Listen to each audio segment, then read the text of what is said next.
Le pouvoir de la langue. Imaginez un instant, tout ce que vous dites, c'est le reflet de ce que vous portez au fond de vous. On ne peut pas servir Dieu et en même temps laisser des paroles qui maudissent sa créature s'échapper de nos lèvres. Il y a une force incroyable dans chaque mot que vous prononcez. Votre langue a reçu un pouvoir immense, un don du Seigneur. À vous de bien l'utiliser. Et vous savez quoi, vous n'êtes pas seul. Le Saint-Esprit est là pour vous guider, pour que vos paroles soient agréables au cœur de votre Père céleste. Fini les paroles vaines qui ne construisent rien et polluent l'âme. Laissez plutôt parler la sagesse du Très-Haut. Chaque jour, soyez attentifs à ce que vous dites. Refusez les paroles qui vont à l'encontre des principes et des commandements du Seigneur. Laissez de côté les commérages, les disputes, les calomnies. Recherchez la paix, l'harmonie avec ceux qui vous entourent. Laissez jaillir en vous la véritable nature de Jésus, afin que vos paroles soient une source de grâce.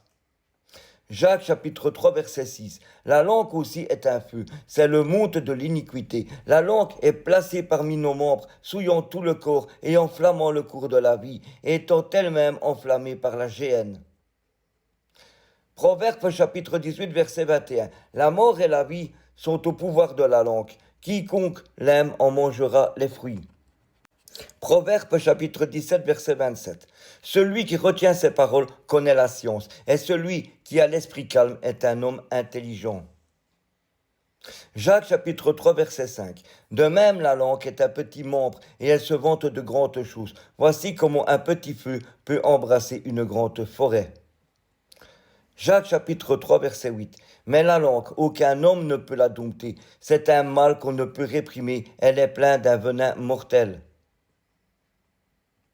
Proverbe chapitre 10 verset 19. Celui qui parle beaucoup ne manque pas de péché, mais celui qui retient ses lèvres est un homme prudent. Proverbe chapitre 17 verset 27. Celui qui retient ses paroles connaît la science, et celui qui a l'esprit calme est un homme intelligent. N'oubliez jamais, parler au nom de Jésus a le pouvoir de tout transformer. Vous pouvez sauver une vie simplement en vous laissant guider par l'Esprit de Dieu. Utilisez pour le bien tout ce que l'Éternel a déposé en vous et servez votre prochain avec amour, comme une extension de Jésus sur cette terre. Face à l'adversité, rappelez-vous la puissance de vos paroles et dites-vous, je vais faire attention à ce qui sort de ma bouche. C'est une occasion de mourir à soi-même et de vivre pour Jésus. Vos paroles doivent témoigner de la puissance de la grâce de Dieu et de la vie dans le Saint-Esprit.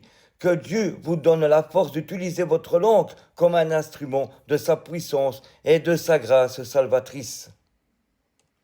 Soyez bénis. Amen.